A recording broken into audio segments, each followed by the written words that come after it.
I was watching the presentation and feeling so much gratitude for all of you that each month put this up for my session, and that every week put this up for all the sessions that you program and that you so beautifully and generously put forward for all of us to learn more.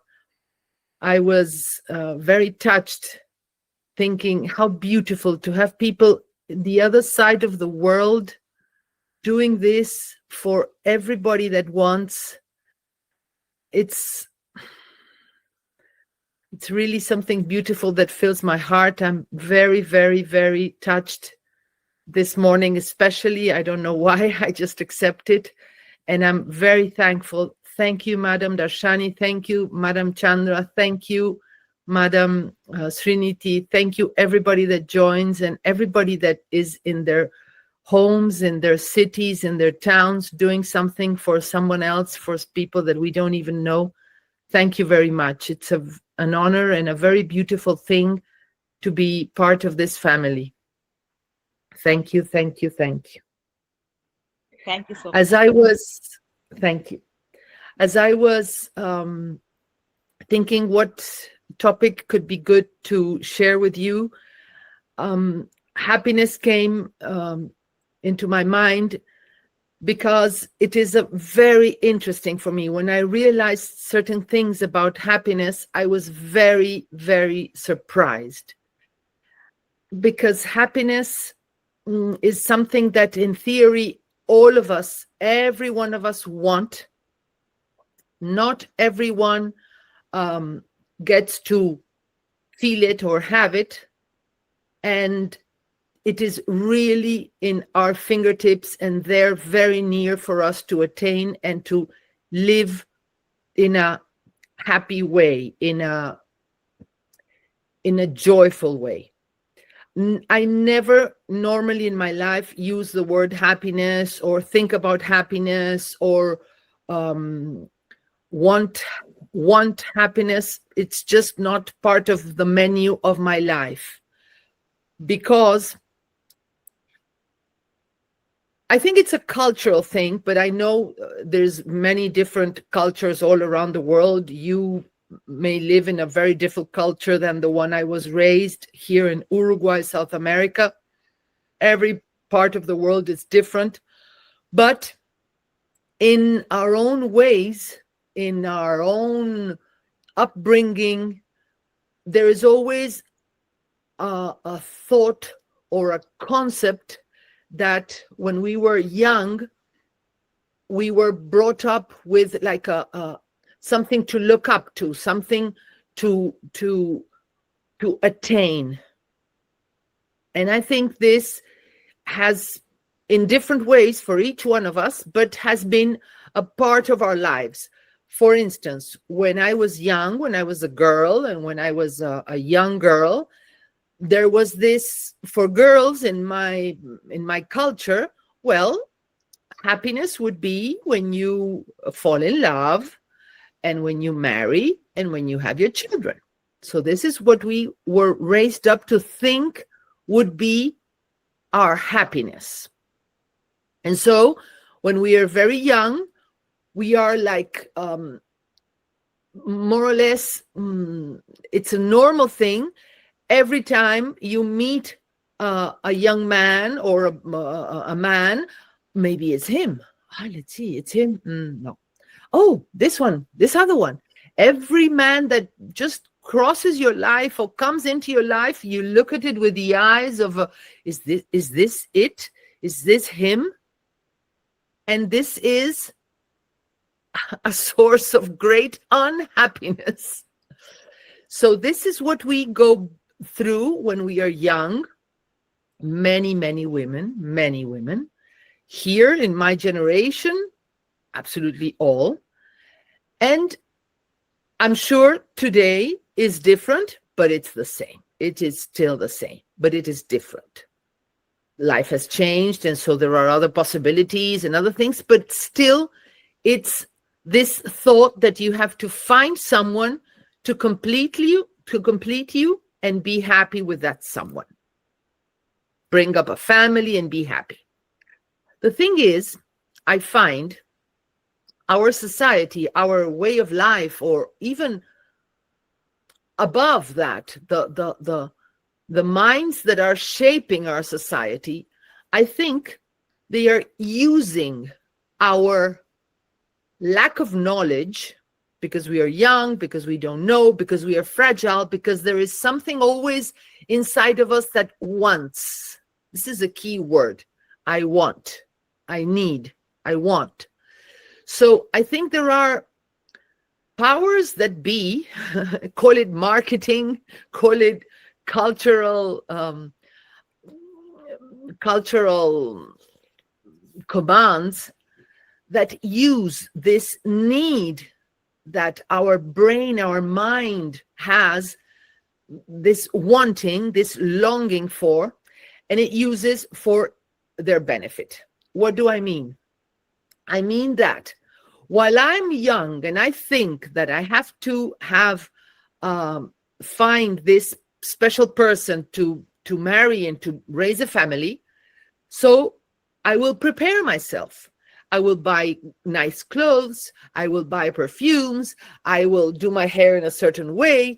I will go to certain places. I will use this soap because it promises to leave my skin beautiful. So in that wanting, in that internal want, I want, there's around me a circle of people providing me things to make that wanting feel, oh, I'm doing things to get this. I'm getting near to what I want. And this is very tricky because it's all around us.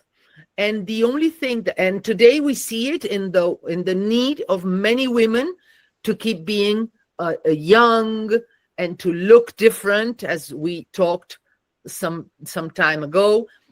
To change themselves, I have to change myself to be able to fulfill this need, this want, that is mainly to be loved.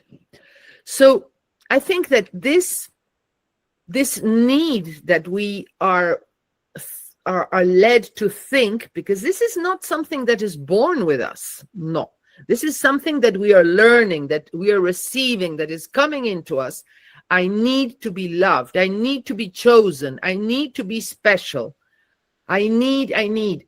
This is using these providers for the needs that I think I have. They are using this feeling, this thought, actually, of needing something to sell us things, to shape us, to take us to different places, different situations, different, just to fulfill this need. And it's very interesting to realize that this need of joy, of happiness, whatever your thought is. For instance, I say that when I was young, it was to have a family, to be chosen by a man, mainly to be chosen, pick up by a man. So you're there. Here I am. I'm beautiful. I'm intelligent. I'm going to be a good mother, trying to sell yourself without saying anything, so as to be able to be happy one day. The thing is, when I looked around as a young girl, even my parents were divorced when I was 7.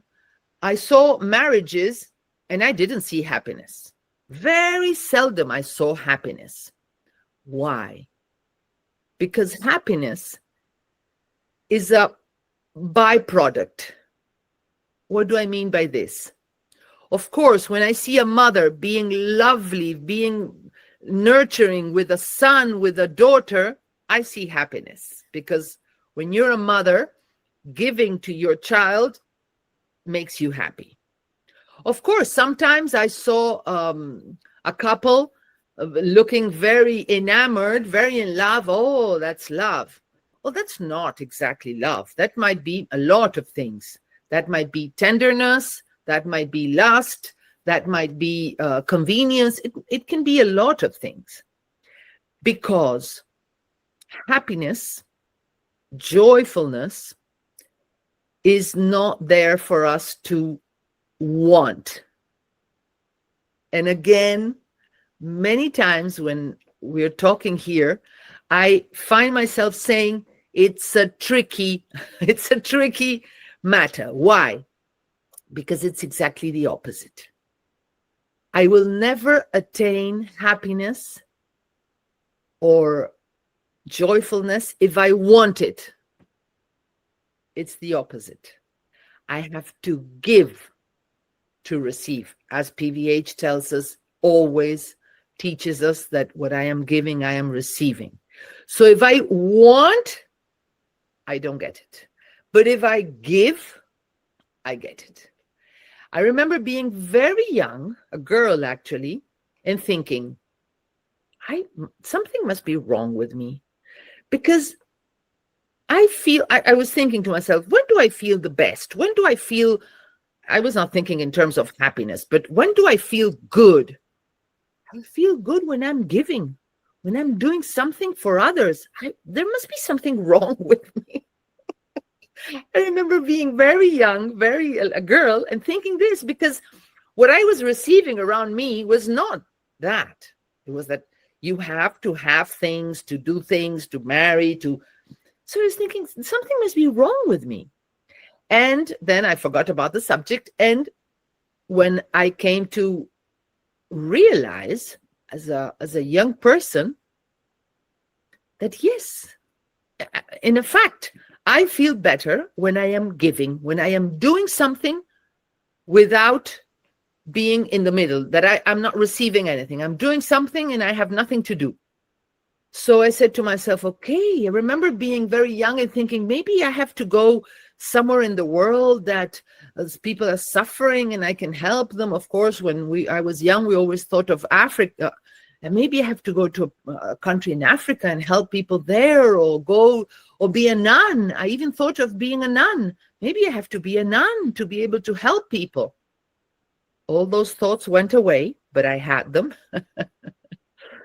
And I started realizing that the trick behind the whole thing is not to think of yourself. When you are not doing something for ourselves, for myself, for me, then the byproduct, the result of this operation is always feeling good, always feeling recharged, always feeling a certain power, even not power as in power over somebody, but power as in a place inside myself that is, oh yes, this is it. Okay, this is it. And it's not something that we can touch, that we can measure, that we can put our finger in it. Oh, this. No, it's just, of course, with PVH, learning PVH these years, I have words now to say. It's what we touch is this place in our hearts that are in contact with all the other hearts. We're all in contact with ourselves, even people that we don't know. We have the same thing. We're made of the same stuff. So when I touch that and I can better whatever is around me, a person, an animal, a plant, or just Mother Nature, just be there and thank and feel part, I receive, because I am giving. I am saying, thank you, Mother Nature. I am appreciating a sunset. I am thanking the sun. Whatever I'm doing that is out of myself, going out of myself towards whatever is there, gives me, replenishes me, makes me better, gives me. It's incredible. It's the upside down world. If I am doing like this, come to me happiness, I want this, it's going away. But if I'm doing habit, I'm doing something, then it's like a circular motion, and what I'm giving is coming back to me. It's amazing. And once you start feeling it, it's addictive because you want more and more. It's like addictive in a good way, of course. And addictive, it's not the way, it's not the right word. It's like a habit. It becomes a habit because what you feel inside, you cannot measure, you cannot explain, you cannot, it's not of this world, not of this material world, not of this achieving world. Is something that fulfills you, that makes you warm, that gives you strength, that gives you purpose, that gives you new ideas. Because when you are thinking of another or whatever, for instance, I gave a class the other day, and in that class I did something I had never done. When the time came to give wands out at the end of the class, I didn't give the wands at the beginning. I said, put up your hands, those that really think you will use the wand. And you know what? To my surprise, half the class raised their hands. The other half didn't, so I didn't give them a wand.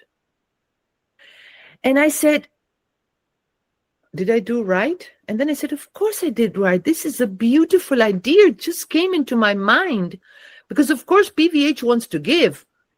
But I told them, the only bad thing and wrong thing that you can do with this tool is leave it in the drawer and not use it. That is very bad. So after the class, I was thinking, thank you for this thought, because those were like 15 or 12 wands that I didn't give, that didn't go to a drawer. Thank you, thank you, thank you. You see, each time, because what I want to do when I give a class is give knowledge, give love, give this beautiful tool, but I don't want to give to those that don't want to receive. So how do I know? People were sitting there in the class, everybody very interested, but some people don't want it. They're there thinking, very nice, but not for me. So I had this idea, but this idea didn't come from a place of, I don't want to give. No, it came from a place of, I want to give, but you have to use, you have to be able, you have to want to use, to give as well. So some people very honestly didn't raise their hands. And I was so thankful afterwards. I said, this is what I must do, because not everybody will, after the class, say, yes, I want it. I can't understand why not, but between ourselves, no, I can't understand why not, but this is it. Some people don't want. So if you don't want, fantastic. Thank you for telling me so I don't give it to you. What I mean is, each time that each and every situation that what I am wanting is to give, to help, to better a situation, I will have new ideas. I will be presented with new ways of realizing how I can do better, how I can be more, how I can look into new ways of doing what I am doing to reach in a better way people, to speak to their hearts, to do what I can do in new ways, every time in a new way. And the joy that you feel from giving, for instance, every Saturday, for me, it's very early, it's 5 a.m. Now it's winter, very cold. I wake up and of course, I read my affirmations, and I always ask the same thing, to say whatever all those that are listening need to hear. And after it finishes, whenever I finish the opportunity to talk to all of you, whenever it finishes, the amount of warmth, the amount of joy that I feel here, I can't measure it. It's amazing. And what happened? Nothing. We just are interchanging. I am giving whatever comes to me, I am giving, and I am receiving whatever you are giving.